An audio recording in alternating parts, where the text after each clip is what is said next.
Hello, everyone, and welcome. Welcome back to the Comics Corner here with Johnny and Mike. I am Mike, and here we got Johnny right here. Yeah, oh, hey, I'm here. He is also here. Yes, it looks like I'm in a different room, but I'm not. Exactly. Yeah, he's just right over there. Magic of television. Yep, the TV studio over here in Pastimes. So we were recording from the store. So normally on Tuesdays or when we have the news and kind of sales show, as I mentioned on Tuesday, for those of you who popped in or if you saw the video at a later date, Johnny couldn't make it, so we pushed it back to a later day. We had the normal Wednesday show where we talked about Uzumaki by Junji Ito, which big thumbs up from both of us.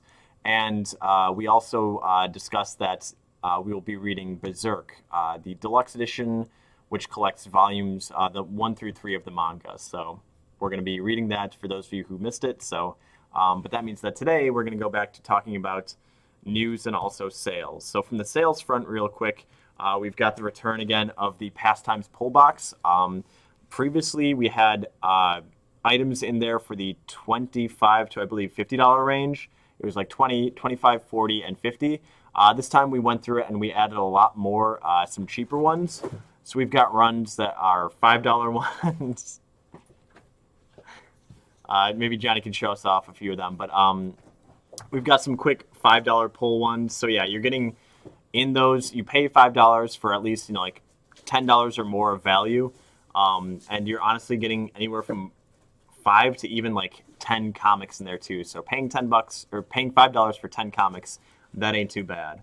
The ones that are there's some $5 and $10 ones. Yeah. The $5 ones have 6 books in them, and the $10 ones have 10. But I think there's a little more value even if there's only 10 books. So yeah, so we went through, we added a lot more because we had people mentioning that it was a good idea, but also to have just some kind of cheaper options too.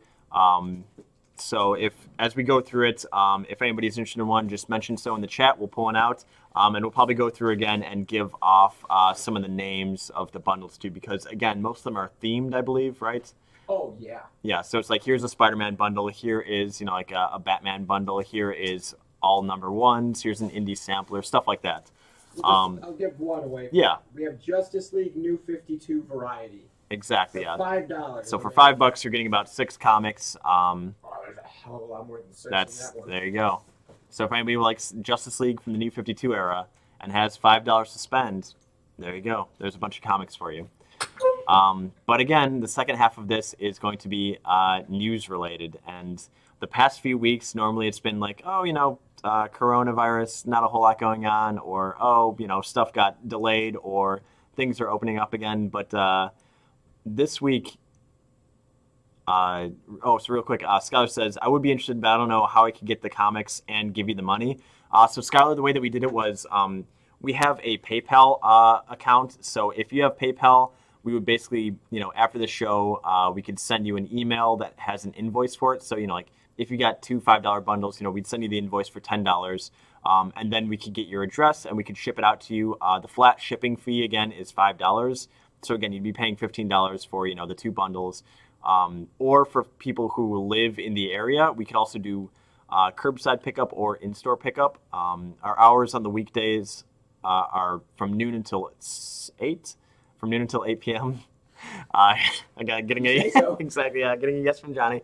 And then 11 until 6 on the weekends. But yeah, Skylar, since I know that you've mentioned before that you're, I forget where you mentioned you were from, but I know it's, obviously out of town. Again, we could ship stuff out to you for a flat $5 on top of whatever it was that you bought on the stream too. So that's the option. So for those of you who are interested, but not nearby, that's totally doable. So you could also just put your credit card information into the chat, but then if you get a random charge for some pizzas, just ignore it. Yeah, exactly. If you see us eating pizzas immediately on stream, yeah, that's natural. That's just how that goes. But yeah, also Scar, Put your card number. that is a good point. I could give you the store phone number too, and we could take credit cards over the phone. That's what we've been doing too. That is a good Skylar calling out from Dayton, Ohio. Shout out to Ohio. Shout out to Ohio. Wait, was it? Oh yeah, dude. You ever seen the movie Tommy Boy with Chris Farley? Yes. That's Sandusky, Ohio. Was that a real place or was it made up for the movie? You're from Yeah, Ohio. You should can we get an expert opinion on here? Does Sandusky, Ohio exist? One time, Johnny's Secrets. Here we go. Right out the gates. There's so much news to talk about, but here we are. But then again, the secrets are important. They are. Wait, I used to work at Dairy Queen over here in Park Ridge. And wait, speaking of ice cream, today I had to get Mike on the way to work. He wanted a hot fudge sundae, but it was so messed up that it was more like a hot fudge sundae.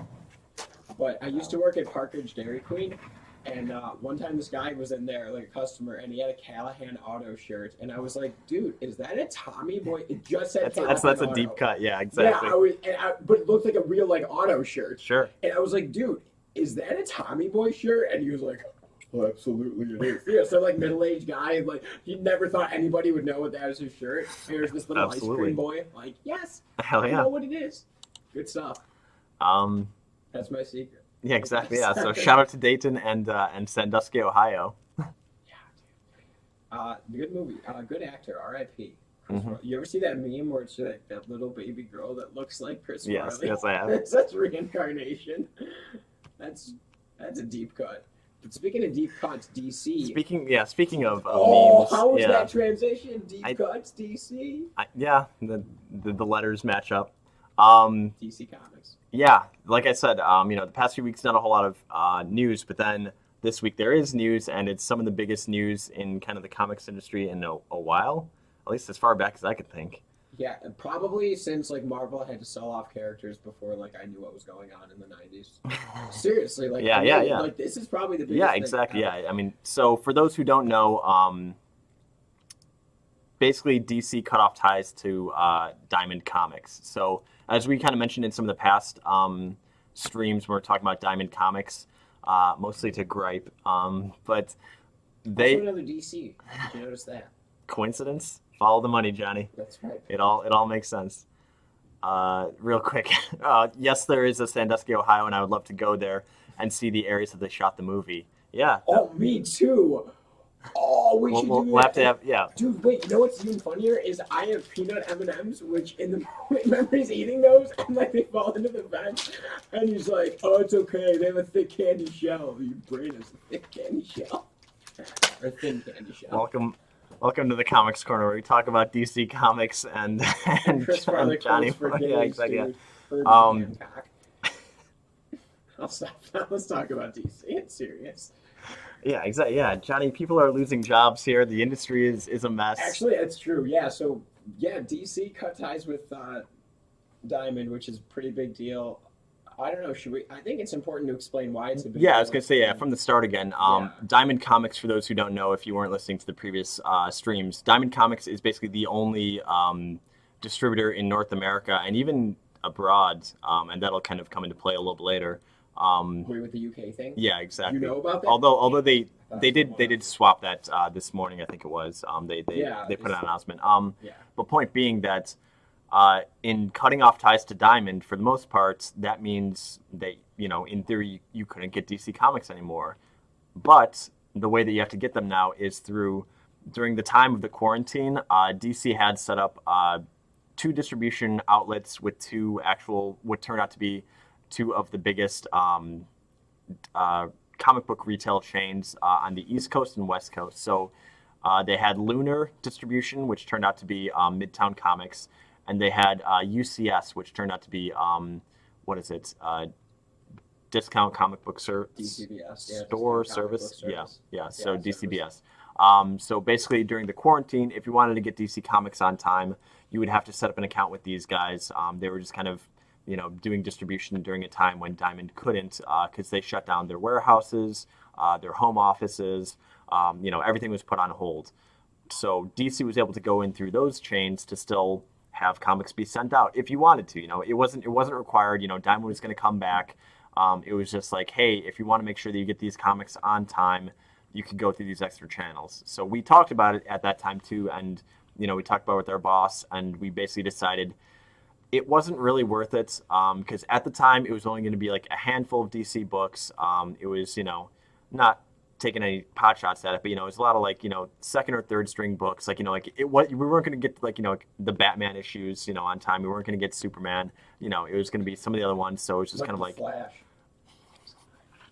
So it's going to be like, if you wanted to get some of those DC comics, you could, but it didn't seem like worth the extra charges and headache at the time. So we passed on that. But now that DC cut off ties with Diamond, those distribution chains are the only two that you could do to get DC Comics. So right now, the only options are set up accounts with these, basically what it boils down to, these other retail chains, or don't get DC at all anymore. And there are definitely some stores out there that are choosing the latter. One of the biggest one was out in Colorado, Mile High Comics, which is a big chain, and also have like a big back issue market. They put up over the weekend, because this just broke on, what was it, last Friday? Yeah, I think it was like, yeah, it like was, because it was so random that it was on a Friday. Yeah, I think they're talking about how like that's kind of like an old media trick, which is if you put it out on a Friday, like it'll kind of get like lost in the shuffle of the weekend, or basically before anybody could report on it for the next week, it'll have kind of died down. So it's kind of a way to like slip that in under the radar to some degree, or like like let people sleep on it over the weekend. Let's try DC. Exactly. Yeah, you thought we wouldn't see it, but we did. Yeah. Weird. I can't order DC Comics anymore. I wonder what happened. Yeah, here we are 1 week later, and we're still talking about it. So yeah, exactly. If anything, like there's even more stuff that's come out since then too. So I wish I had a deck of cards to be shuffling right there. We're in a store that's nothing but cards. Exactly. Full of cards. But do we have playing? We're not playing. We do. We do. Exactly. The Joker set. Oh, that's right. Oh man, I was gonna say that'll probably have to be for sale one of these days, but I know that you're interested in it too. So we'll have to auction it off. But yes, so the point is, it came down to you could either order through these other retail chains or don't. And Mile High Comics out in Colorado basically said we're not going to do that. Even though it's a huge chain, DC, like as per like the Diamond numbers, they're about like 30 to 40% of the market. It's kind of like a 40-40 split with Marvel and DC to some degree, a little bit less for DC, and then that other kind of remaining 10% or so, or 20% is a lot of indies and just kind of like one-offs and side companies. But they said they even had over the weekend a sale called the DC Sucks sale, which was basically in their store and online. If you use like the code DC Sucks, you get 50% off of all of your DC purchases. Which I could certainly appreciate like the vitriol and kind of like saying like like we're not going to because it's kind of you're being forced to it to some degree. So and yes, Johnny. Did that include trade paperbacks and stuff? Because I might have stupidly missed out on something. Exactly. Yeah. Did it? I don't know. I didn't actually check. I just so I'm into like a bunch of like the comic book retail groups and stuff on Facebook. Although this was like a lot more public, especially since they were a bigger store and having such a kind of taking such a hard stance. And then like there was videos in the group too of like other stores, smaller stores that are like taking down DC posters, like taking the signs out of the windows that are kind of taking the stand of all right, DC, if you're going to force us to do this, then we're just going to pass. And although I do definitely appreciate that kind of mentality, I don't know how viable it is in the long term of, can a comic store, in 2020 survive without DC? Yeah, and what I think is actually like the most detrimental thing to all stores. So for those who don't know, I don't feel like I'm like sharing a trick of the trade. This is pretty like open knowledge. You can Google this. But the way it works, how we get our books and how we survive and how we sell them and make a profit is based off the amount that your store spends on books every month is the tier of discount you get. So for example, just to make this simple, let's just say if you spend $1,000, like if Pastimes spends $1,000 at Diamond every month, we get 50% off, so we'd only pay $500 for those books. But let's say we spend $1,500, well, instead they give us 52% off. Mm-hmm. So where there's a benefit for that, when you're buying everything from Diamond, including Marvel, DC, and all the indie titles, that number bumps up really fast because you're adding it all together. So now, if you're taking DC out of that, so let's say out of that $1,500, 700, no, that'd be too much. Let's say like 600 was going towards DC. Yeah. Well, now all of a sudden, instead of $1,500, we're only going to be buying $900. So instead of a 52% discount, now we're getting a 50% discount. So now we make less profit off of that. In addition to that, we have to order the DC books from a different place. We're paying double on the shipping, even if it's cheap. Mm-hmm. So for a place that has a bigger following, that might not affect them as much, even though it will affect them.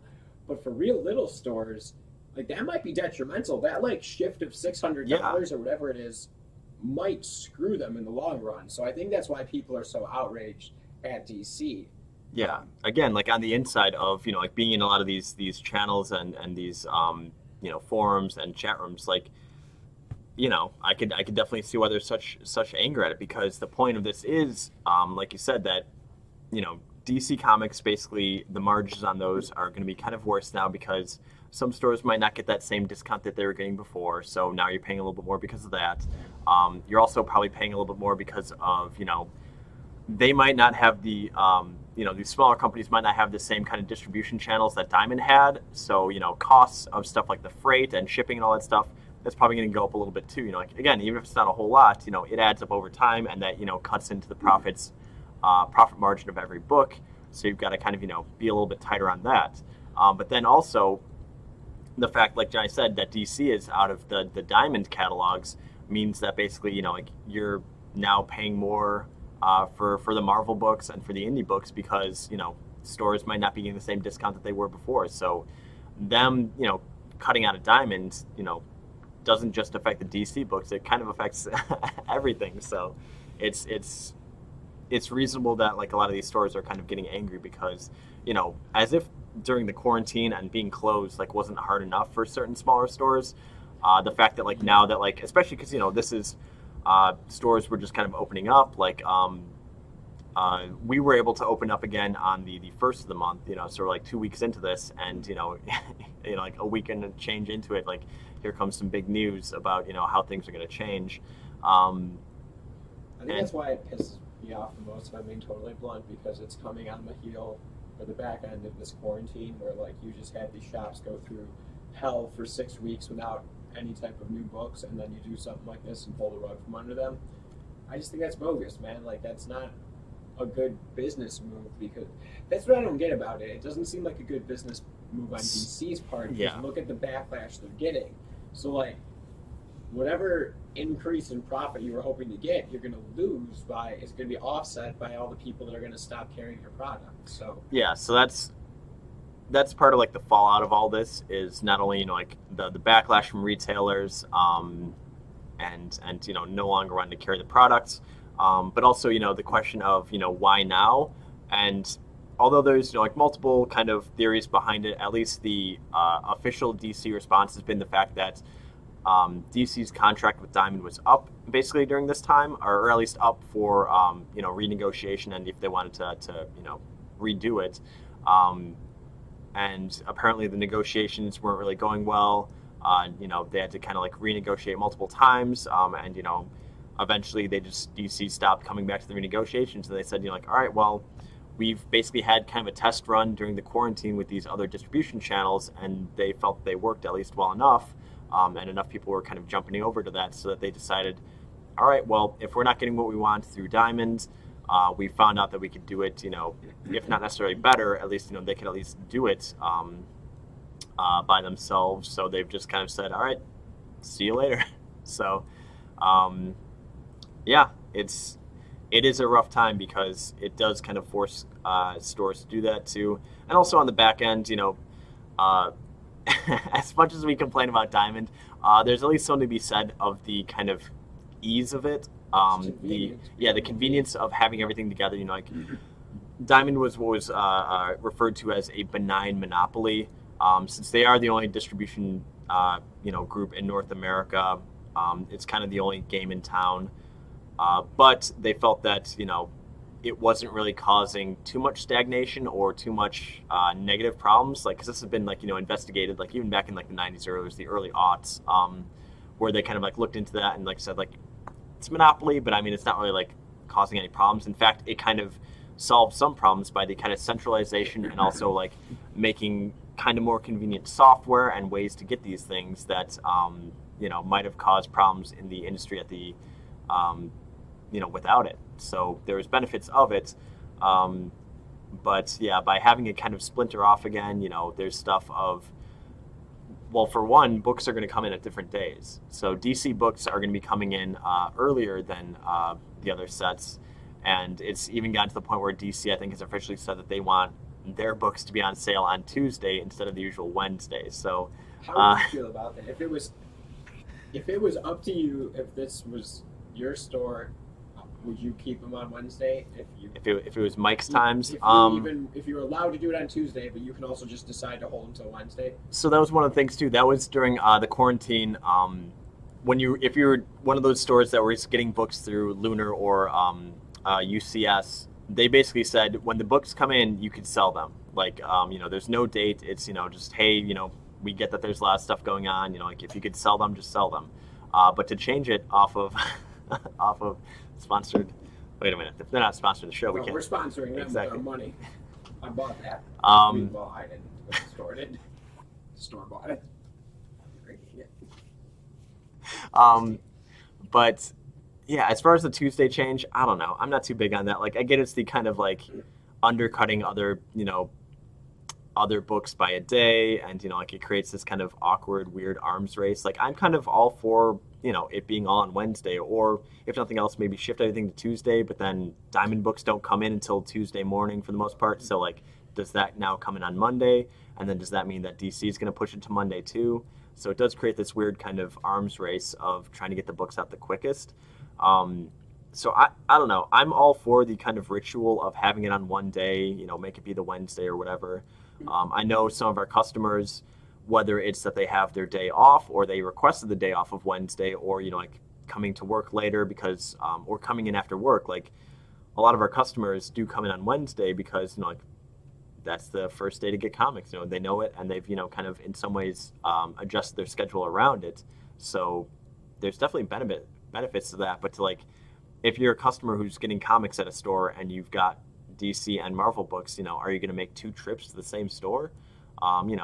Some customers I know, like at our store, they live nearby, so it's not too much of an ask. But like, if it's a 20 to 30 to 40-minute drive to your local comic store, and you've got books on both days, and like you're probably going to wait till Wednesday anyway. Like, I don't think you're going to have it go 2 days. So I don't know. I'm not sure who that benefits other than just to kind of undercut Marvel. And in fact, I don't know if you saw this, Johnny, but Marvel is having some, I forget the name of the variant series that they're putting out, but like, every once in a while Marvel puts out like a variant series of like, hey, here's, it's Spider-Woman month, we're going to have like a bunch of Spider-Woman covers.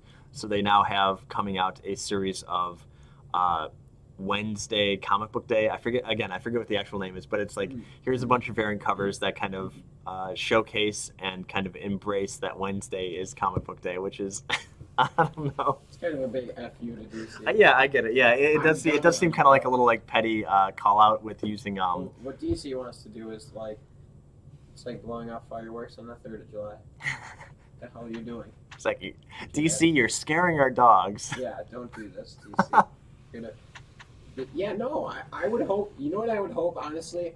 I would hope that enough stores that get the DC books would stop and not put them out until Wednesday, enough that DC's like, all right, we're just going to go back to that too. Yeah, I mean, and although to be fair, I don't know if they would necessarily care. It's kind of, like, well, we're allowing you to sell them on Tuesday, whether you, do it Tuesday, Wednesday, Thursday, it's entirely up to you, but it's just kind of giving people the go-ahead because, if you're breaking street date of Wednesday for most comics, like that's a big no-no. You could actually like lose your license. So it's true, man. So the fact that they're like allowing it for Tuesday seems like a weird. I don't know. I get why they're doing it, but I don't know how many people are gonna embrace that or even take advantage of that to some degree. Like again, if you're getting books from both companies, why would you come in twice to the store? So. I don't know. It's a whole lot of questions with this. So I guess, full transparency, we have, we talked to our boss and we decided that in this case we will be going with one of the distribution companies. So we, that means that we'll still be getting DC books, which seems like a weird thing to, be talking about as like as a comic book store, right. In 2020 to say like, hey, we have DC books, come on over. But that's just the state of things is, honestly, again, on the inside, it is kind of begrudgingly because, as some stores have been talking about, at the end of the day, it is kind of we're paying, a competitor, comic book company or comic book retail chain to basically buy our books. That's the equivalent of like if we were a mom and pop grocery store and to buy our inventory, well, the only other option is to, buy it from Walmart. So it's awkward that, we're kind of paying a bigger competitor chain for the books that we would normally get. And I don't know. That's definitely awkward and not that great, but if the only other option is to just not carry DC, I don't know how viable that is either. So I don't know. It's a bummer, but we're making the best of it. And like I said, fortunately, we are, moving forward and going to be carrying DC books, which again, awkward thing to have to say, but yeah. I think for myself personally, I want to say I'm going to boycott DC, but I'm probably still going to buy some Batman stuff. But outside of that, like, they weren't getting much of my money anyway. Yeah. So I'm pretty happy about that because I don't support what they're doing. So yeah, like I honestly, in some ways, I get why we should. Oh yeah, definitely. But I'm not upset like about that. There's some stuff that DC does that I was always kind of behind. I always backed them. Like they made a lot of smart moves with, like for one, they don't go crazy on variant covers, which is nice. Like honestly, they've only kind of recently gotten into ratio variants. Most notably with like a lot of the like the Batman one, since like the Batman series has had a lot of like first appearances coming out. There have been like 1 in 25 covers for that, but that's kind of it. Like they don't really go that crazy. Like it's not the Marvel thing where we've talked about where like there have been books that are like you have to order 100 of the base cover to get one variant. Like I said, since I've been working here, the highest one I think that I saw was either 1 in 1,500. I think it was straight up 2,000. So it's like if you could order 2,000 of this, base cover, you get one of these variant covers, which like that's great for the stores like Midtown or DCBS. But can you imagine if you got that? If it was damaged because of diamonds? Yeah, I guess that is one of the things too that people have joked about is like that is one of the benefits of these other companies doing it is that I've seen and heard about is. There's a lot more care done in the packaging, so even if we are kind of paying more for that, at least we're not, eating like losses or having to get books reshipped to us because they came in damaged in the first place. So, if anything, I would hope that would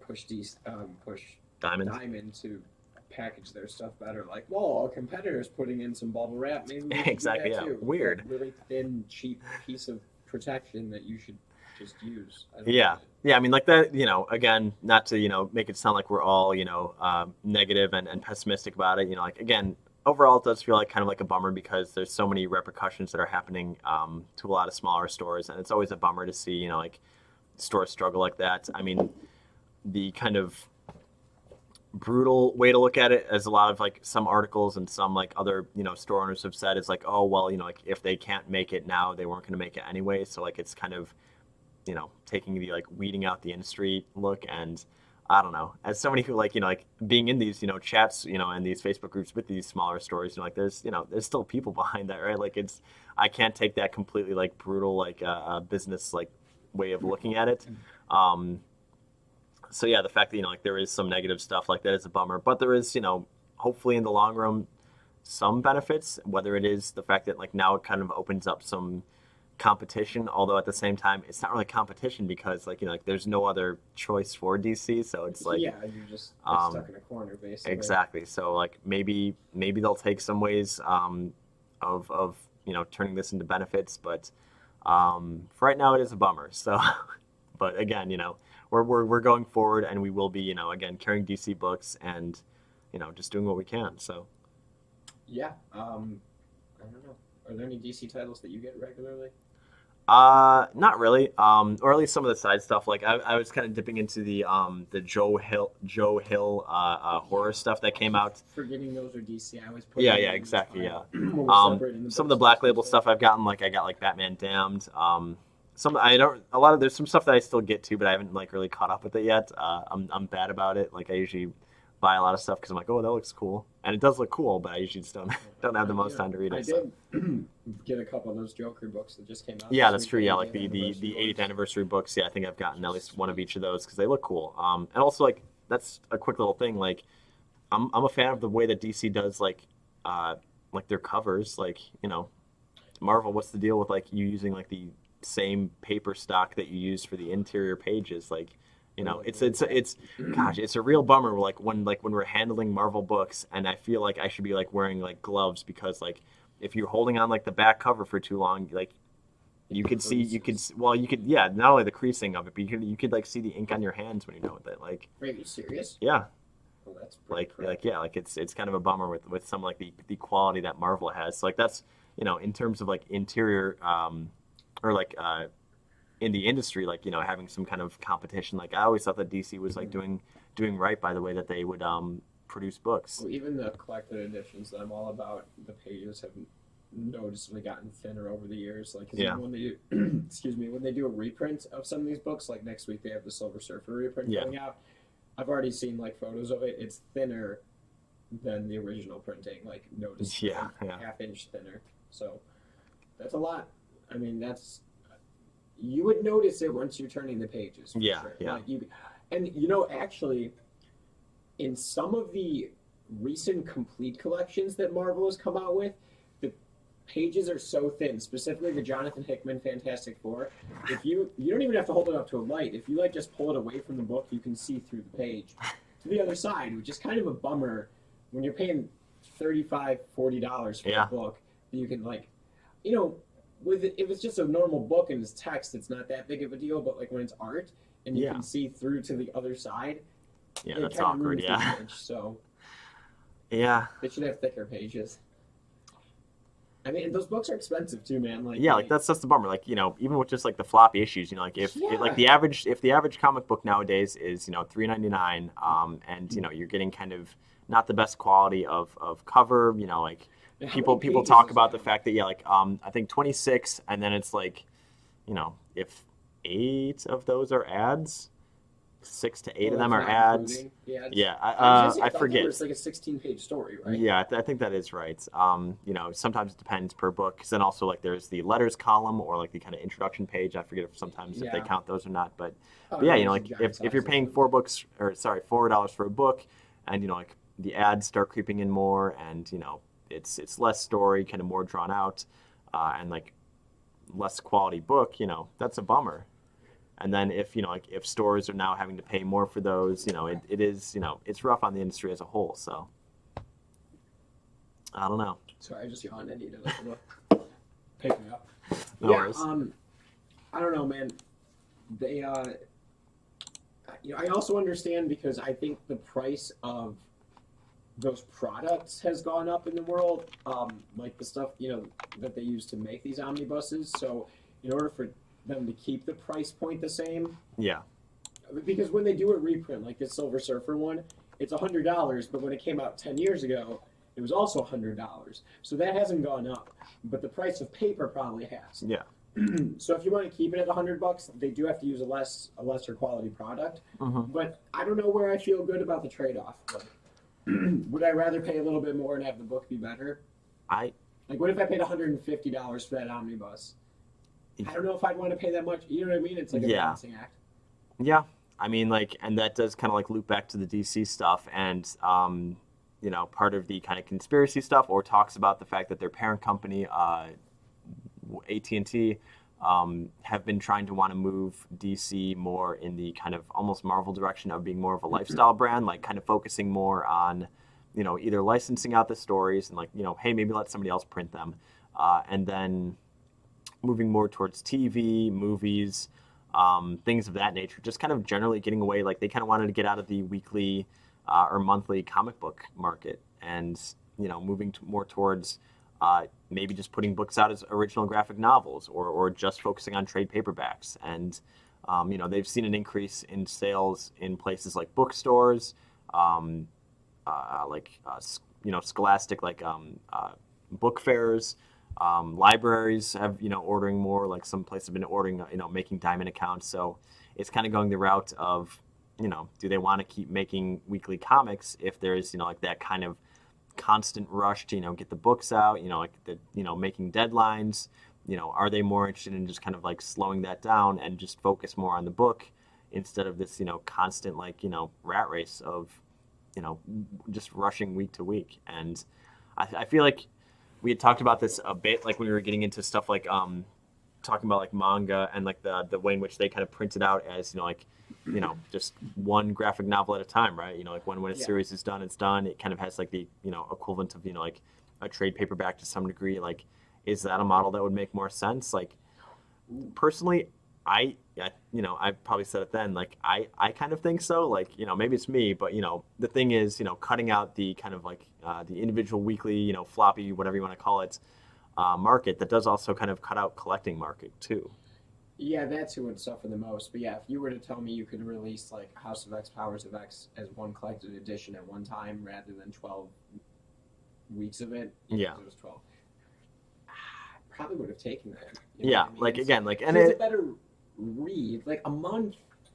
Yeah, a month is a long time to hang on to a cliffhanger. Yeah, and to be fair, this does come down to personal preference because, I don't know, honestly, maybe it's a generational thing. A couple of, us young boys over here, like us, I'm all for kind of like binging my content of like, if there's a show that I like, like usually like I'll usually like dip in for the first episode. I'm like, okay, this is cool. I'll probably just wait till it's all out. And then, like that way I can jump into it instead of like the kind of week to week stuff. And that's why I do collected editions. Yeah. It's easier to, I think it's a better reading experience. It's how it's meant to be read. I don't know. I kind of tend to agree because then also, there is kind of the cynicism or kind of conspiracy theory stuff of, all right, well, if they're making it week to week, they could just kind of constantly end on a cliffhanger to keep you wanting more. Or, like sometimes there might be, honestly, some kind of filler issues or something that's not too great just to kind of, pad it out. Gosh, I forget what the term for it was, but there was the idea of, and I'm sure they probably still do it to some degree, the idea of certain storylines or issues that they kind of like keep in like the back, in their back pocket at all times of like, all right, well, like if we're running a little bit behind on something like this, we could just, throw this out and, just kind of like, like it's like, filler, yeah. Exactly. Yeah. Stuff like that where they can, like just to kind of help them catch up with what they need to or whatever. And, in theory, it would remove that kind of stuff because they would just be making issues, a storyline that they, feel works and is complete. And instead of, trying to like hit deadlines and, or pad out, the stories for week to week, like, I don't know. I'm kind of for that model to some degree, but also, like I said, like obviously it cuts out the collector market. And maybe that's something that, AT&T or DC kind of took a cold, hard look at and felt like, well, maybe if they lost that market, it's not as big of a deal to them, but it probably isn't financially, I can imagine. I mean, you got to think, even with floppies, like, that become, like, these ratio and variants would be a good example. Yeah. They end up going for hundreds of dollars. DC's not selling them to the store for hundreds of dollars. Although at the same time, though, they are kind of running up. Yeah, exactly. Yeah, and okay, so that's fair. It is, yeah. But okay, so maybe a better example would be like this Batman, whatever, 91, they had the first designer appearance, whatever it was. Mm-hmm. They charge the normal price they would for anything else. Yeah. And then on the secondary market, it goes for this crazy money. Yeah. So, like, when people think, like, oh, these books are worth so much, to DC, it's all equal. To Marvel, it's all equal. Exactly, yeah. So, yeah, it's a secondary market. Yeah, like it's kind of like right. that with trading cards too. Like the trading card comes out, like the pack is like $5 regardless. Right. Like if there's good cards in there, or if it eventually gets more expensive later, that doesn't really mean a whole lot to whoever's printing the cards. So it is that kind of thing of, to them, not so much. Yeah, but they're not losing hundreds of dollars. Yeah, exactly. But then also, like, if speculators or collectors, like, don't really have that much interest in them anymore because, like, hey, Batman is now just a trade paperback. Like, whatever you get, it's the same one as you and me. It might be like a second printing or later printing. As with like a normal book, but for the most part, like, it's equal to everybody. So. Well, I don't know if this is. I don't think this is giving too much, but like, as far as the trade paperback and collected editions market goes, like we've talked, like there's a third-party market for that where, some of these go for hundreds of dollars. And I'm like, and I'm a guy who's flipped books, but I would rather them just keep the printings heavy, have a second, third, fourth printing, and nobody makes and there's no price gougers. Like, Yeah. yeah, I wouldn't be able to flip books when I want to, but having all that stuff readily available for everybody at all time and destroying that kind of like, because you have people who want to enjoy this stuff and can't Yeah. because some other guy wants to charge hundreds of dollars for it. Yeah, And that's like I love the collectorability of it, but that's the part that I hate. And when you're talking collected editions, like these are becoming. We're gonna Yeah. start grading collected. You're gonna start getting a trade paperback CGC. Like that's where we're on the path. Hey man, yeah, exactly. Get an omnibus CGC. Hell Like, yeah. These are reprinted, meant to be read. Mm-hmm. And yes, it's floppy is meant to be read, but because of culture, it's a collector item now. Like that's what those are. So if that third party for collected editions was undermined by heavy printings and that being the only way that they're accessible, I would support that. Yeah. Would it destroy the floppy collector market? That would suck. I would hate to see that go. I enjoy that. So Yeah, I mean, if anybody in the chat has a preference of like the kind of week to week or monthly books versus stuff like collected stuff, collected editions, anecdotally, I know from like our store, it kind of runs the gamut of we have people who are only subscribed to trades, people who are only like they only care about the single issues as they come out, and honestly, some people who get both. It's the kind of thing of maybe they'll keep the issues as like collector items and then like read it in the book. Or sometimes, they read both. It's the kind of thing, of also like, okay, I read this, this storyline as it came out in the floppies. Now I bag those, I board those, I put them away in, kind of like cold storage. And then if I want to revisit the book, I've got the trade paperback. So, like I said, it does come down to preference to a lot of degrees of just how you enjoy comics. But yeah, like I said, I know personally, I kind of like the collected editions. I feel like less like I have to kind of like wear gloves to some degree, especially obviously for older books, it's the kind of thing of I'll like buy a cool old issue because I liked it and then like I'll just read it in the, whatever like Marvel Epic Edition or stuff like that just because I feel safer reading it like that too. Mm-hmm. So and I know some people do that honestly with digital versions too, like stuff like Comixology or the fact that like in Marvel and DC books like you get like codes or could buy the book online. You'll just read it as the code. Also because, convenience too. Like that's kind of one of the things too, like these dang millennials, they like, to read books on like on their phones or, like a tablet or, even on a computer. It just kind of depends on what people want. And I think that maybe, DC is kind of looking at what people want and they're honestly edging more towards the digital stuff. Like that's part of it too, is they now have certain books that are only available on digital outlets. Like I know the most recent one that they mentioned was as part of the deceased storyline. They have a like I think it's like a 5-part or maybe it's a couple one shots like little one-off issues of the storyline that you could only get online. So it's like that. yeah, exactly. So okay, so like if you're a person who buys it physically but doesn't read it but reads it digitally, you just buy it because you want the collectorability of the issue, but you never open it.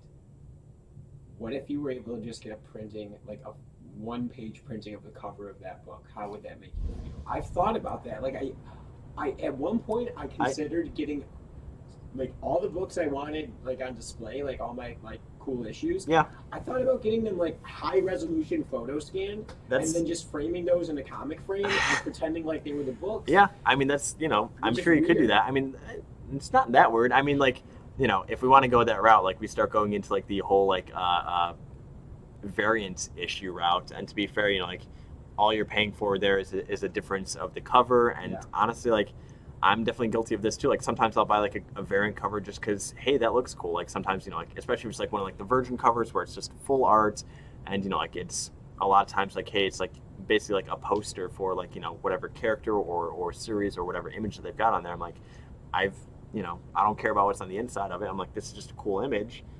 There's something to be said for that. So that's how I feel about those Virgin covers. They're just posters, which is there's nothing wrong with that. Yeah. I mean, that's definitely a knock that certain people have against it. It is kind of, oh gosh, I forget. There's a term for it, but the idea of when it comes to comic book covers that either are related to what's on the inside of the story or ones that basically amount to the being, cover, in a lot of ways it's like a poster. It's like, okay, here's Wonder Woman with her whip. It's like, all right, well, you could have that as the cover for Wonder Woman number 75 or Wonder Woman, 750, because it's just here's the generic Wonder Woman. We're not actually seeing what's going on in the story. Introversial.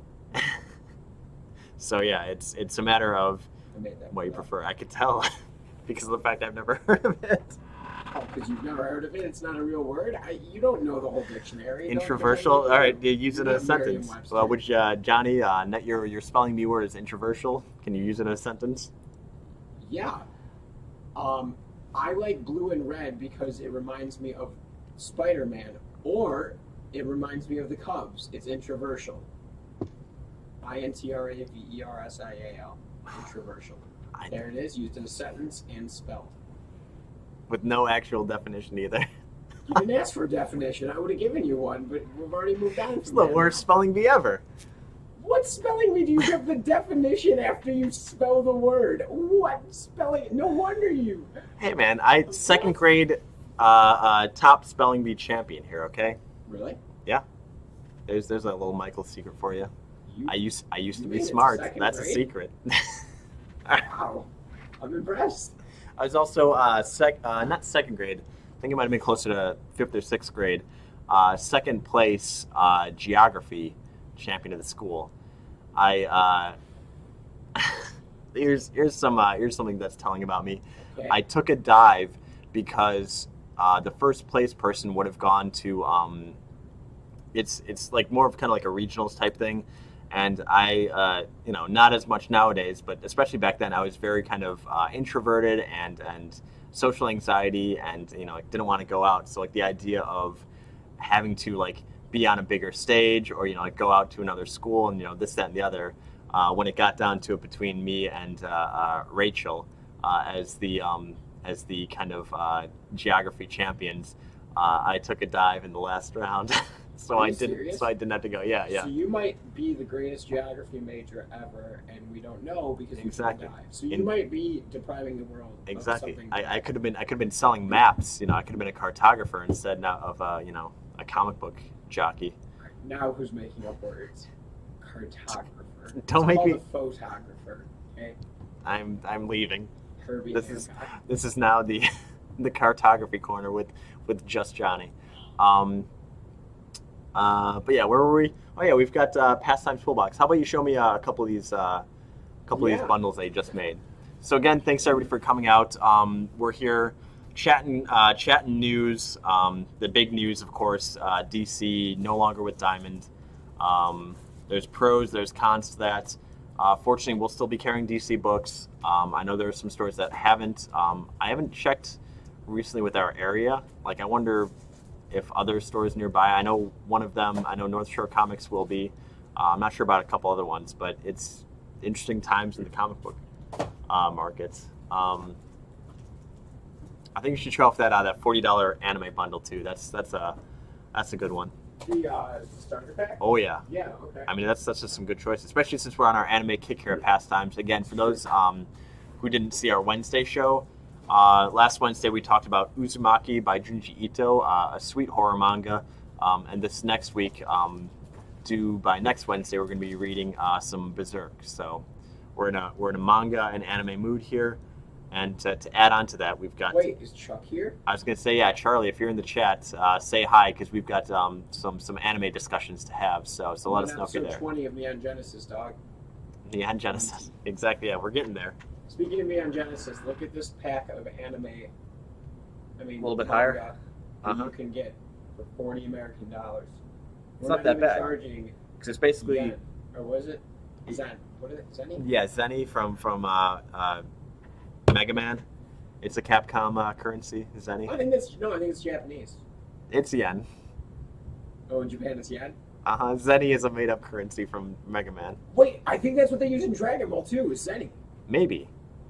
It's just a I know they use it in Capcom. We're charging American dollars. That's all that matters. Point being, Yenny, Zenny, whatever you got. Yeah. If it ain't USDs, we don't want it. That's true. Although, you know what I heard once? I heard that in Canada, the dollar is called the loonie, and the $2 is called the toonie. Yeah. They've got loonies and toonies for like that was. Is that true? I mean, yeah, it's like You are a like a cartographer, Fiverr. Exactly. As a cartographer, I could I haven't experience with this, but like like they have like the $5 quids and pounds in like the UK. We have dollars. But this is $40. I mean, like you call like a $100 bill like a C note. Like we have slang terms for our money too. Well, this is. Like you package could costs give me 20 you could give me tunes. like a grant or something like that. Like we know where you're talking about there. So it's it's all up to whatever you've got. So Dude, that's a 50, dog. I worked at a bank. is it? The grants a 50. But yeah, we got 20 toonies, 40 loonies. How many pesos would this be? How many pesos? I'm not up on my conversion rates. I've fallen out of cartography school. The point being, with that one, basically you're paying for 4, getting the 5th one free. If we say that the 5th one is Colosseum, that's one that I definitely recommend. It's pretty big too. Yeah. Whoa. Okay. Yeah. Are you seeing what's on the front there? I am. Is that a This recognizable guy face? is- Some recognizable faces. Oh wait. Oh. So this one is honestly kind of one of my Is favorite. that Hulk Hogan? Yes. And why is this guy chopping a tiger's head off with his What hands? guy does that man look familiar to you? A Russian president? Is that Putin? That it is. So this was honestly one of my more favorite or more recent mangas is Colosseum. The gist of it is, at least in the beginning part, is they have created these weapons called, I believe it's the Peacemakers. It's like these kind of like wristbands that you could wear around your body, and bullets, weapons will no longer hurt you. The only way that you could get hurt is by that may or may not be Bruce Lee. It is. Bruce Lee confirmed. So the only way that people can get hurt is through like physical combat. So basically, the armies of the world's, of nations are no longer effective. The only way to be an effective warrior nowadays is through, physical combat. So each country kind of has their champions, and one of ours is Hulk Hogan. So if that's American. exactly, yeah, he tells people to to eat their vitamins and drink their milk. Then we've also got there one of Johnny's favorites, which is Dragon Ball. It's true. This is Dragon Ball Super though, which I haven't read the manga. I watched the show and it was okay, but the manga is usually better than the show. Was there another Dragon Ball one, or is that Naruto? Naruto. Yeah, Naruto. Yeah, Naruto, Dorito. which actually I'm really intrigued by. I bought the first 2 seasons on DVD. I haven't dove in yet, but so many people are all about it that I was like, I'll just check it out once I get around to it. So I bought those. But here's the manga, Volume 1. And what else we got there? Reminds me of Dragon Ball a little bit, the way we got the artwork going. We got Zelda. Zelda. That one is Twilight a Princess. yeah. That one has been a pretty popular one. I haven't read it myself. I'm a big fan of obviously the Zelda games, but I've heard good stuff about that Zelda series. There's actually a few Zelda mangas. Mangos. The art in this is pretty cool too, actually. Yeah, like it's good art. It's apparently like a good telling of some side stories to the series. Wow. I don't know. Yeah, it looks. I don't know what's going on. Yeah, like it looks dark scenes. I exactly. Like that. Yeah, like some kind of. It's the Berserk. If Zelda meets Berserk, but I don't think it's nearly as graphic. Oh, so, but really, it's a little bit. I think it's kind of like Lucky more and mature. Dolphins. Like I don't think it's like obviously I don't think it's like any nudity or anything like that or anything No, like too no, crazy. But it's like I think like not childish some kind of like or- violent stuff. Yeah. That's cool. Speaking of violence, Yeah, Attack on Titan. I've tried watching this show, and it's really intense. I couldn't get through the first. Have you watched it? yeah. So I've seen they're on the 3rd series, right? Is Yeah, that I what it think is? So, season. So I've seen season. I've seen the first 2 seasons.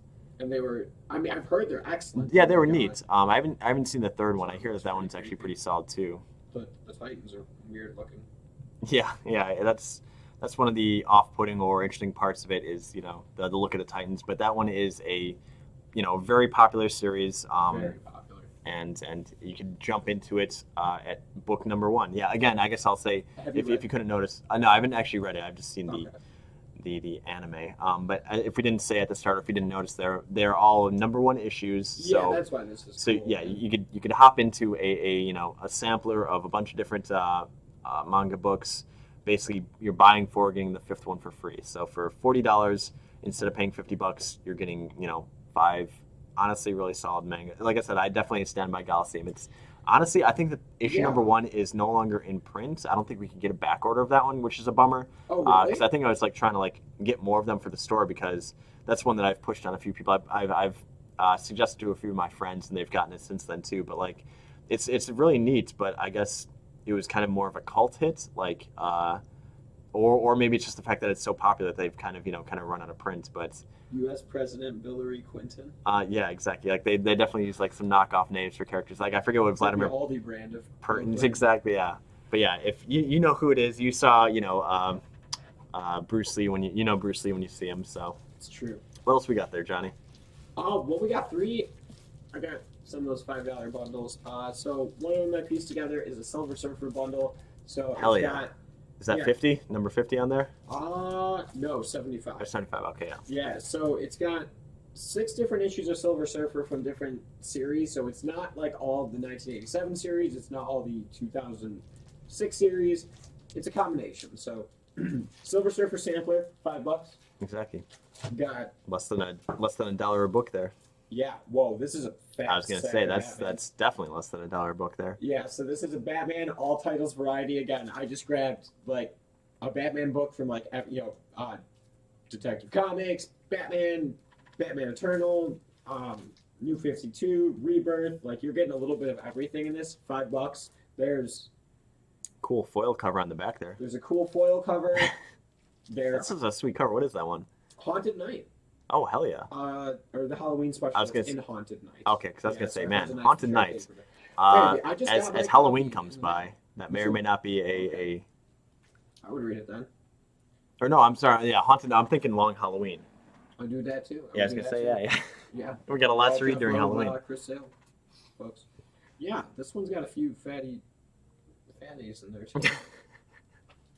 Pretty good bang for your buck for $5. Exactly, yeah. Again, And then third one I grabbed is Teen Titans, all titles. So again, I grabbed like 1 or 2 books from every like run of Teen Titans that we had, threw them in there, so it's a sampler. yeah, exactly. Good ways to line kind of of see the change of not only like the art is sometimes interesting to see how like it changes through the ages, storylines, different characters. Yeah, The teams, yeah, because this is a team. exactly. So, Yeah, but yeah, like just to give you an idea, I think I did this on purpose. Like this is like the New 52 series, and this is whatever the first. I think it came out sometime in the 80s. Like, Mhm. so you get like a really old, Bronze Age one plus something modern, Mhm. and everything in between. yeah, which is always fun too.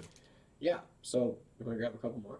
Yeah, let's see some of the more expensive ones. Sure. Johnny, if I've got more money to spend, what else can I get? You can. Well, yeah, I got a few $10 ones that are good, a few 15s. All right, See what we yeah. got. I think that's the next box over. No, I got them. Oh, you've got more in there too. Awesome. A little bit of both. Yeah, as Johnny keeps checking again. Thanks for everybody for coming out. Feel free to say hi in the chat. Let us know. We were talking about DC stuff. If you just joined later, let us know your thoughts on the DC getting away from Diamond. We've talked about some of the good, a lot of the bad. But again, like that's just from our perspective as working in the retail industry end of it. What do our customers think? Like from somebody who comes in to get comics at a weekly basis. Like, do you feel that this is a smart move by them? Do you feel kind of honestly like some people have felt betrayed, like either as customers or as retailers? Like the idea of DC kind of throwing people under the bus in some people's minds, for profit or to kind of meet their own gains. But what do you guys think about it? Johnny, what do you think about Captain America? I actually think he's awesome. I collect Captain America Epic Collections, so I do like the first, like the 1968 series. And if somebody wanted to get into Captain America Civil War, where can they start? Well, this is a good sampler. I put together, I just labeled it the Captain America Iron Man Silver Bronze Age, Civil War sampler. So, Civil War is based on those 2 characters. So this has like, I think five or six Iron Man Silver Bronze Age books, and then 5 or 6 Captain America Not bad. Silver Bronze Age books. Yeah, I think. And that one's in the $10 range. Yeah, so basically Yeah. like less than $1 a book again 100% less for than some $1 book. for some good. Ooh. Oh yeah, so this is an X-Men reprint bundle. So every book in here is Oh, a nice. reprint of some type. But we're only asking like I don't know, $20 for this. Let's just do $20. That's a nice price. Johnny cutting deals live. Yeah, why not? See the thought process that goes behind. Yeah, because like, and I put this together as something that like I would want because it was okay. Because sometimes bundles and like mystery boxes like suck, depending where you get them from. You can get cool stuff depending what you're getting, but like I got to put these together and I was like, okay, like if I opened one of these, like would I feel like I got my money's worth? And like, so I tried to put stuff together like that. But yeah, this has like a Marvel milestone of like X-Men #1, like the very first 1963 first issue. It's got an X-Men classic. I picked this one specifically because that's a reprint of Uncanny X-Men 104, which is a badass Magneto cover. It's the first time Magneto fights the team, the new team after Giant Size X-Men #1. So, and then there's a bunch of cool, True Believers and stuff in here. So really cool. $20. There's got probably 12 or 15 bucks. I was gonna say, yeah. And those reprint issues, unlike, I mean, some of, I don't, do you know, are some of them True Believers or are they the facsimile ones? Because I was gonna say that front one looked like it was like the facsimile one, which usually go like about $3 or $4 each. So yeah, I think there's a mix. Anything that we had, I put in there. So if we had an X-Men reprint of any type, it's in that bundle. Johnny, how many, without saying their names, how many characters are in the new X-Men team when they? Then, like after like the was it 90 X-Men, 90 X-Men, right? The #1 where they changed the team. Oh, how many characters are in there? Because I was gonna see if I can name them, but I don't think I can. On the cover? Well, no, in the team. After the giant size, when they because I know like what Wait, it's Colossus. After giant size X-Men? Yeah. After X-Men 1990. Sorry, I meant giant size. It's basically quizzing you and me. So you know all them? Yes. All right. How many are there? Okay, let me count. Well, Johnny counts. There's a bundle here that I've got that's going to be in the $40 one. The bummer is it doesn't really work. Six new ones. Yeah, 6 new ones. Okay, so it's Colossus, Cyclops. No, he's not a new one. Out at the second one.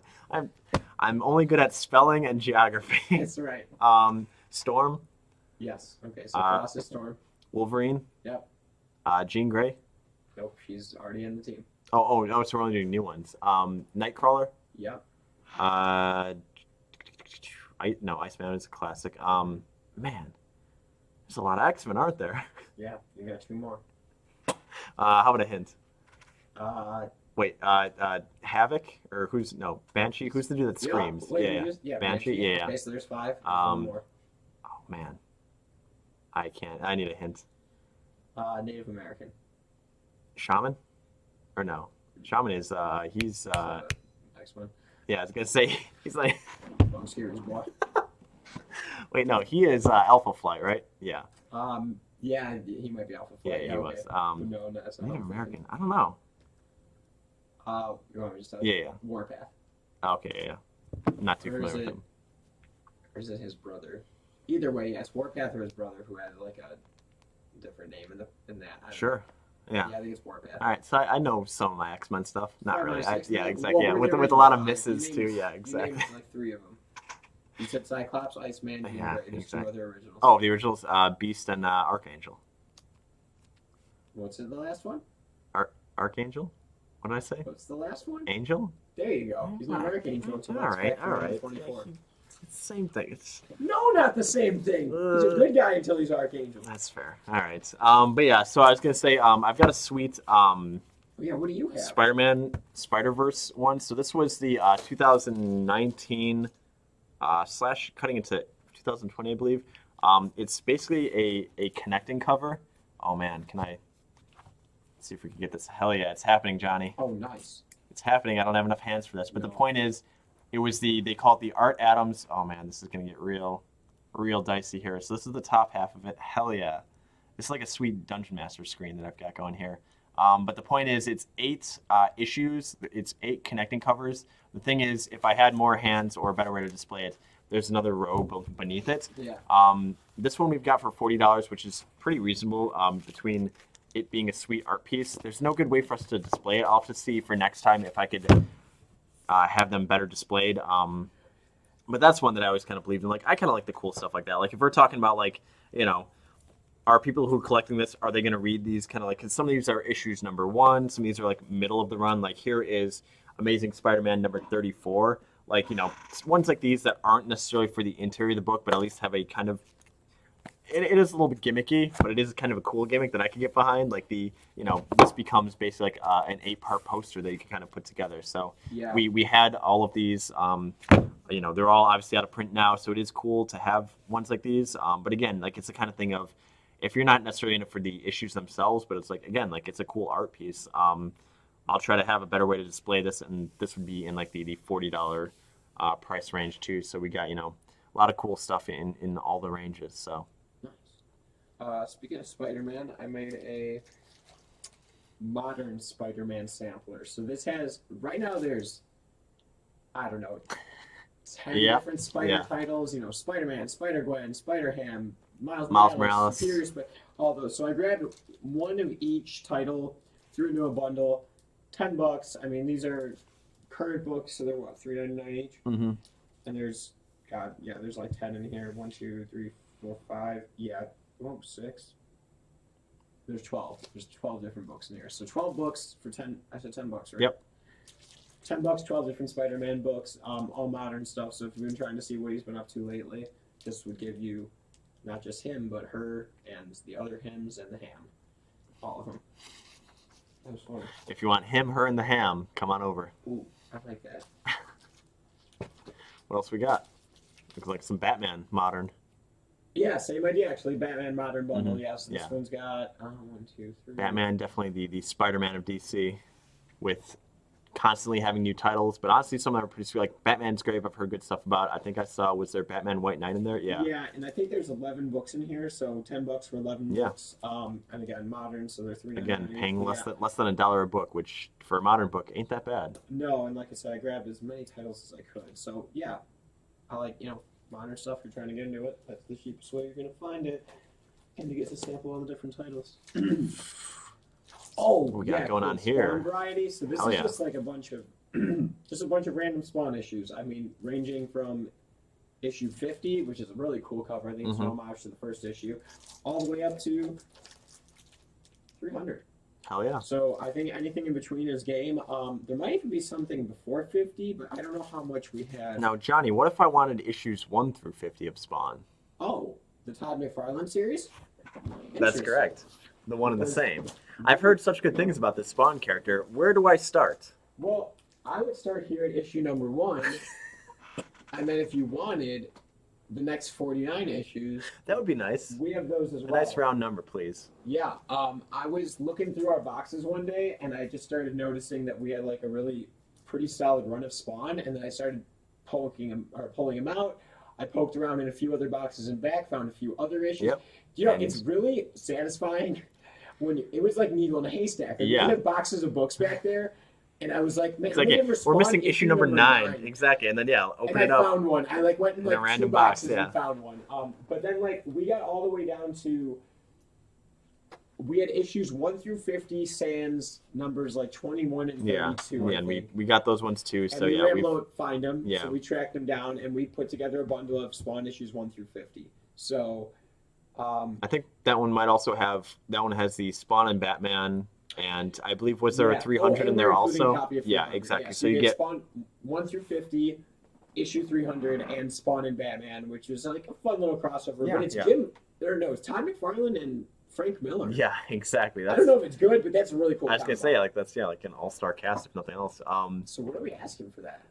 That one might be up for sale maybe next time. Okay, I think whether we want that as like a random pull bundle or if that's one that we'll just have like as a kind of buy now deal. But yeah, like no shortage of us going around, rooting around the back and trying to make more bundles because honestly, I don't know. I'm a fan of the bundles. Again, when we're talking about collecting comics and kind of personal preference, I don't know. Even just like putting together, there's something satisfying of it, of just like finding all of the issues of a run, finding all of the connecting issues of variant covers, all that fun stuff.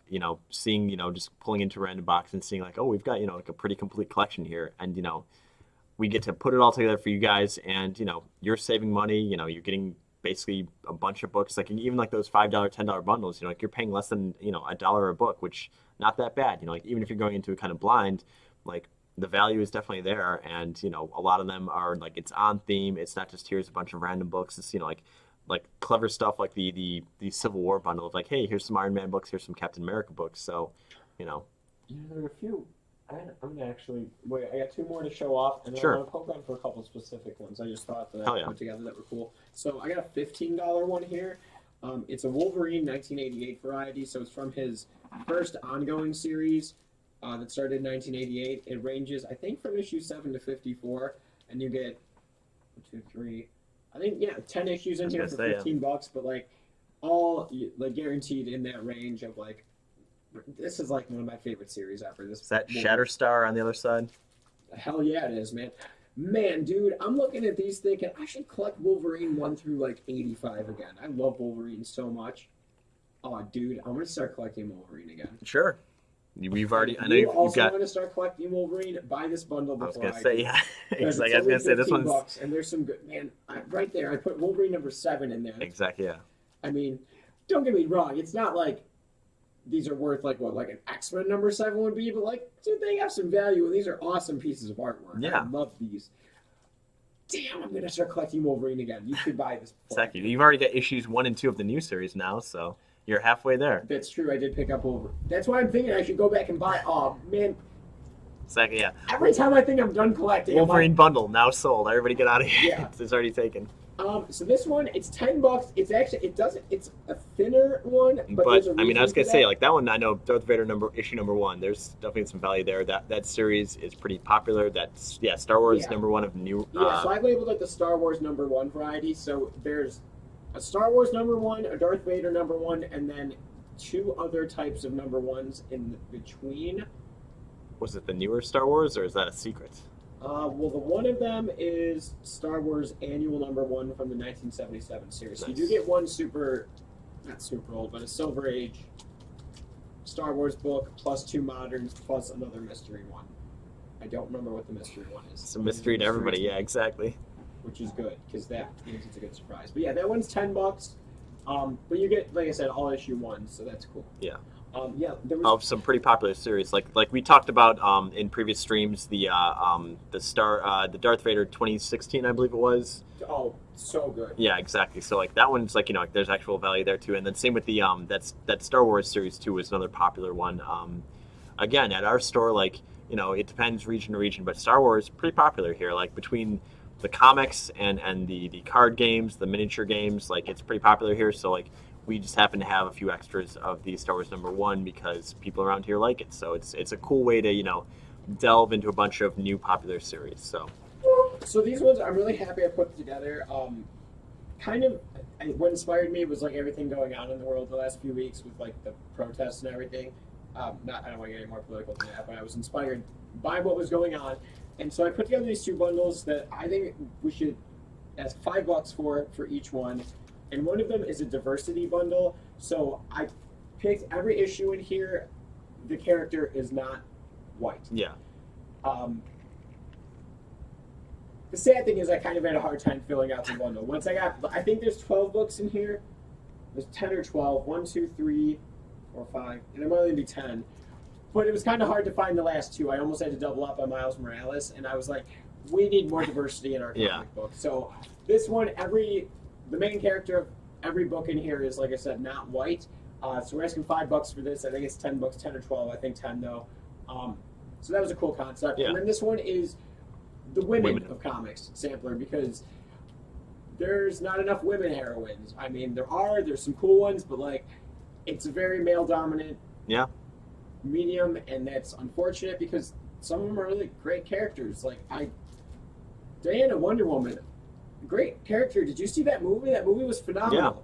Yeah. It was phenomenal. Like, it was great. So they need to do more with that. So this is, I think, same thing. 10 or 12. 10. Yeah, 10 books for $5. Everyone is a female character theme. So cool samplers.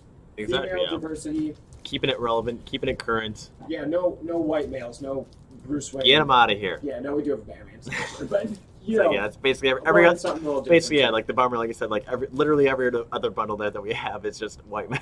So yeah, and it's not because I'm trying to pick. Oh yeah, them, exactly. That's what the characters are. And so yeah, it is cool. Like like whenever they do stuff like that, like I know we've got a few books out there too in the actual like trade section too of like, hey, here are like the women of Marvel, here are the women of DC. Yeah. Like it's cool when they do like stuff like that too to help Yeah. point out like, hey, you don't always have to read a Batman.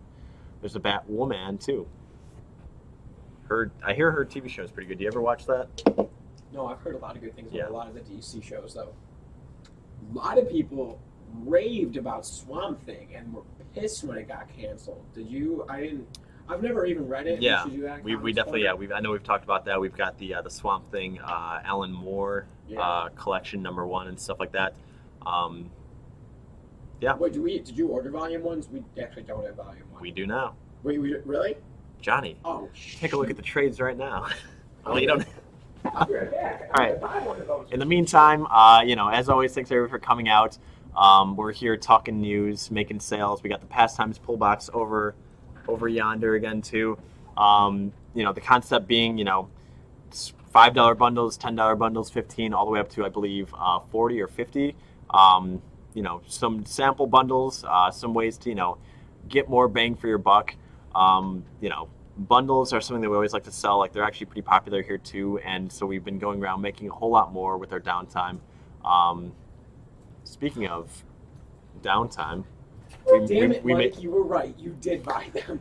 And damn it, because it's a new printing other than these. So if I buy this #1, I'm going to have to order all the rest, and I'm fine with that. But there it is. Saga of the Swamp Thing by Alan Moore, Volume 1 trade paperback, including Swamp Thing 20 through 27. And then, we do have Volume 2, which is 28 through 34. And then we got the rest. Man! that Swamp Thing, Is sure it as is a good as popular everybody character. in the world says? I will have to find out. We'll be the judge of that, Johnny, in a to be announced, I'm sure, comic book corner book club. Man, it's looking like Alan Moore after reading the watch. Which These are again, big word I was bubbles. gonna say There's we got a lot of text. a lot of walls of text that I got to climb, but Man, that's awesome. I'm well, sure if we'll- you want a copy of this, we have them in stock for $20. Exactly. That's cool. I'm glad you bought those. Thank hell you. yeah, you're welcome, Johnny. I did it specifically for you. I'm glad. Well, you saw my excitement, so maybe you did. A quick reminder for those, the comic book club, Comics Corner book club. Last week we did Junji Ito, or this week, but for the next week we're going to be reading Berserk. So, every week we pick a book, Johnny and I read it, or in some cases reread them, and then we talk about it the next Wednesday. We do a review, and then also kind of a more lengthy recap, and kind of like, scene by scene, kind of going over what happened and what we liked or didn't like about it. Usually, more often than not, it's liked. Every once in a while, there's some stuff that we're not too big on, but Okay. Mr. Miracle. I sneezed. Sorry about it's all subjective. Some people really like it. Some people, they don't get it. It goes over their head. It's too heady for you, man. But yeah, so. Wait, is Berserk going to be the first book that I've already read that you haven't? Because you had already read Batman Year One, right? A while ago, yeah. Like a lot of these, like I was a more voracious comic reader, like in high school. There's a word you. Spelling bees are coming. Exactly. Yeah. You can tell, second grade spelling bee champion. But yeah, and then I kind of fell off it for a bit, and then I got back into it. So yeah, some of these things, that's one of the nice things about having ADHD and a bad memory is you get to reread books, and it's almost like you're reading it for the first time again. That is nice. But yeah, like Watchmen, for example, or the first book that we did, I read that back in high school, and you definitely remember some of the broad strokes, the beats of the stories, but getting to go back to reread it, it was fun to have it be new in some parts. But yeah, so we did Watchmen, that I'd read Year One. Man, if only there was some YouTube channel that we could go to see all of the books that we read. Oh wait, you can. So we've got we've got the discount link down there. Discount? The Discord link down there. Thank you, Johnny. We've got the discounts right over there. That's right. But Discounts here, Discord there. exactly, yeah. Well, Discord's down. There it Am I is. pointing to you? No.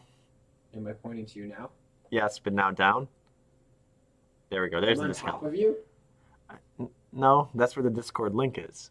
Oh, but where are you? You're here. Exactly. That's Discord. Yes, correct. Got it.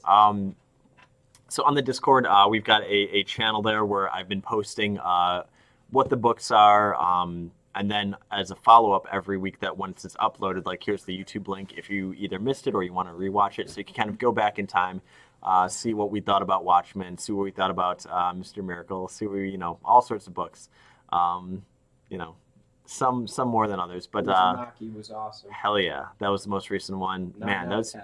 probably, I think that was like the longest video that we did yet. Like, usually about 2 hours, an hour and a half to a little over 2 hours. That one was a little over 2 hours because there was a lot to talk about. And man, yeah, that was fun to talk about. We could have kept going. Which- We didn't which- even really talk about. yeah. And then Chapter.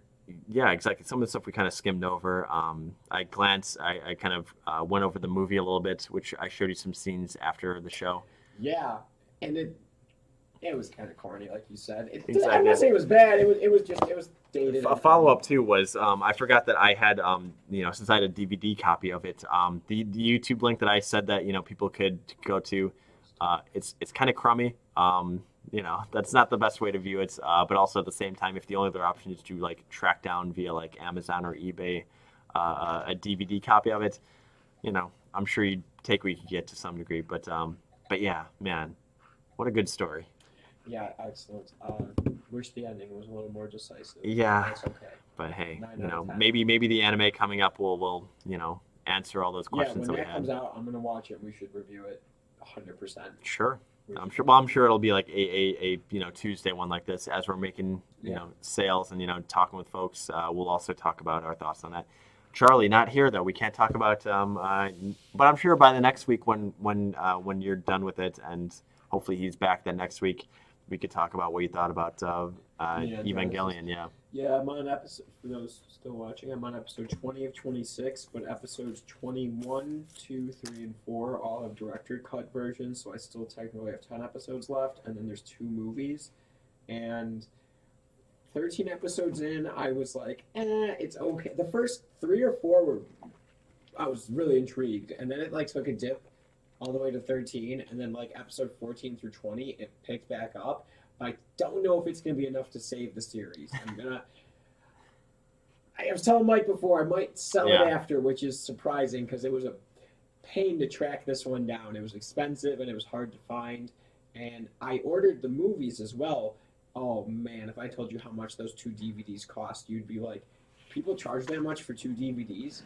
It was stupid. Johnny, how much does it cost to get some bookends these days? Well, it depends how good you want those bookends to be, dog, because I'm going to buy some $200 bookends, man. It's okay, don't worry. I've already bought some of those. Hell yeah, dude. I can't wait till we show those off. We should do an unboxing for them. The bummer is I don't think we're going to get them. I mean, we're not going to get them in time for next week. Spoiler as to kind of what it might be related to. No, I don't even know when they come out. I was going to say, yeah. Well, when they do come out, we'll have a surprise for some folks. Yeah, and I'll have all 5 or 6 Berserk books by then that are out. That 5th one comes out in a week or 2, right? Yeah. The 5th one I know we did the FOC for not that long ago, so it should be within a week or 2. Mike ordered one for me, and I didn't even tell him to. That's so dope, man. That's a good friend right there. Exactly, yeah. That's a good comics man, sure. That's true. Here, Johnny, you're going to want to buy this. I bought it for you. Yeah. That's always the best Right. is pandering for employees of, like, all right, something Sandman related comes in, get it for Royce. Something, Predator related comes in, get it for Davis. Something, Actually, when I'm going through the boxes, any Sandman things I find, I put aside for Royce. Hell yeah. She loves Sandman. She loves anything Sandman. Yeah, So. and we do that for certain customers too, where it's just like, Yeah. like some people have very specific tastes, and when it comes in, I can just order for them. They're like, hell yeah, thanks. I didn't even know this came out, and now I know that I need it. Ken Gray. I like him. That's who was in tonight, right? Yeah. Good comic, dude. Knows a lot about stuff, collects good titles, specific about the way he wants them. Yeah, I like it. Nothing wrong with being having standards in comics. Yeah, no, I'm all for it, man. All right. I like that he likes all Marvel titles, but no Star Wars, right? Yes. That's how I am with the Epic collections. It's so funny. I'm like on the same boat as Exactly. you. Yeah. Which again, funny because as you were getting Swamp Man, I think I was talking about the Star Wars stuff about how I think there's some people here who are like they only want the Star Wars stuff, so. Yes, there are. Big Star Very Wars very collectors, man. specific People love tastes. I guess we'll do a couple more bundles and then we'll probably call it there for tonight. Cool. Again, thanks everyone for coming out. Big news for comics again. DC no longer with Diamond. There's some pros, some cons. Some stores are jumping out of DC, which I totally get, but fortunately, we here at Pastimes we will still be you know, we've made the jump to new distribution channels, and we will still be getting DC stuff. There might be some hiccups between these weeks before it. I know I've heard some kind of problems that people have been having, but you know, we'll see where it goes. But again, you know, only so much you could do when there's the option is either get on board or get off the DC train. So, but yeah, and again, for those who might be joining in late, we've got the Pastimes Pullboxes over there, which are basically, here are some smatterings of bundles, you know, $5, $10, $15, all the way up to I think 40 or 50. You know, I can't wait to get a freaking haircut, man. Just cut it yourself. Oh man, what should I do? That's the trick. It's just let your hair grow long like me, and then you never have to worry about it. I know. I'm not as cool as you, man. No, I'm not. I kind of cut my hair at the start of all this because I was like, oh, well, we're probably going to be in here for a while. Yeah. This is back, especially when the store itself was closed. So I'm like, well, the only people who are going to see me are just employees. So if I look stupid, I'm fine with them harassing me for a few weeks. So I'm not trying to pick on him, but the one dude who works here, he tried to cut his own hair, but he accidentally like ran out the one. Yep, it'll happen. But again, hey, like that's the benefit. He tried. Like, I'm not dogging him. It was just. But also, like that was so funny. That was my thought behind it too. Of like, all right, well, it's always the kind of thing too of like where I think I'm like, do I want to try and grow out my facial hair again? The answer is usually no. It doesn't look good. But I'm like, during the quarantine, I was like, well, now is the best time, better than ever, because I'm like, nobody else is gonna see me. So if I look stupid, like I'm fine with coworkers just razzing me for a bit, but. Dude, I haven't shaved with a razor since quarantine, so I trim it, but I should try to. Weird question. How long did it take you to grow your hair your facial hair out that long? Is that just like 5 o'clock shadow? Man, I know I can grow a good beard if I wanted to. It's solid, man. It's like look at that line. There's no breaks. Exactly. Yeah, it's filled in. There's no Johnny, if I may, it's a good looking facial hair. That's why I'm I feel like I have to like live vicariously through like all of our coworkers or certain friends like facial hair because. This is nice, Wait, isn't dude, it? You know what I'll totally do? I'm not even kidding. I will totally let this grow over the next week and then do a Davis and have like the handlebar. Oh man, he has a handlebar, right? Yeah. Yeah, I'll totally or like Lemmy from Motorhead. Exactly. Like, yeah. All the way to there. Next, oh dude, it won't be this Tuesday, but the next one I'll have some stupid. Can you grow like a sweet like thick beard, or is it more just kind of like stubbly or? Probably can. No, I don't think it's. I mean, it's pretty thick, dude. Hell yeah. But like. I can't believe I even let it go this long. Man, we're talking about my facial hair for a while here. But I can't even believe I let it go this long because I really do like the clean shave look. So as soon as I get my hair cut, I'm going to go to clean shave. But until then, I'll grow some stupid ass hell yeah. hair. Like I said, I exactly. It'll make me happy. Totally fine. At the end of the day, isn't that all that really matters? You know, the first time I ever grew a beard in 2010 when the Hawks went to, like in hockey they do the playoff beards. Sure. Me and a couple buddies did it, and we did it the whole run, and they went to the Stanley Cup final. Oh, and yeah. I had a pretty gross beard as a 20-year-old. I mean, my facial hair is garbo. That's why I tried it once, like when I was like 23, and then I'm like, this is no good. This took me like 6 months to do. It's like this is not working at all. Never again. So like that's why this is like as like stubbly as it gets, and I'm like, nah, I can't. Grass is always greener, man. Because when I was younger and I wanted to shave and stuff, dude, it's a pain in the ass. When I'm razor shaving every day, like it gets sore. My skin gets sore. I don't know, man. Razor burns. Yeah, I'm to the point where like I've definitely considered like getting electrolysis, where it's just like straight like zap it and never have to worry about it. And I'm like, maybe. Do you know, I've looked into getting that for my arms because I want the hair removed where the tattoos are, and I can't get laser because that'll mess up the ink, so I'd have to get electrolysis, but they say it's kind of painful. I don't know. It'd be worth it, though. Speaking of things that are worth it, I'm out of here, Johnny. Beat me to it. For $5, I have a Guardians of the Galaxy variety. I think it's, titles. No, this is all the... I was going to say, is that Infinity Gauntlet? Or... Oh, no, it's Guardians. It's all like the older 90s series. Though. Yeah, so it's not, there's a couple different incarnations of Guardians. This is the 1990 or 91 series. So it's 10 issues for $5. Pretty cool. I know people like Guardians of the Galaxy. It's a different team, though, so don't get this thinking you're getting Gamora and stuff. Like that. Yeah, like that's classic Yondu. Yeah, exactly. There he is, Yondu, with his big, like, orange mohawk. One of the punk rockers guys. And... So we had That's a familiar face. What, this guy? Oh yeah, I see what it is. Yeah. So, $50. Yeah. Yeah. I think because again, like so I believe was a lot of like the reprint ones, which again like they're called like the facsimile versions. So True Believers. They are. Yeah. No, I see. Those are facsimile ones at the Oh, front there. that Yeah. one is. You're right. It's a mixture. So I guess it is a mix. But yeah, like Yeah, the yeah. True Believers You're are right. like usually reprints of more often than not, it's like the #1 issue of certain like iconic or bigger storylines, or like first appearances and stuff like that.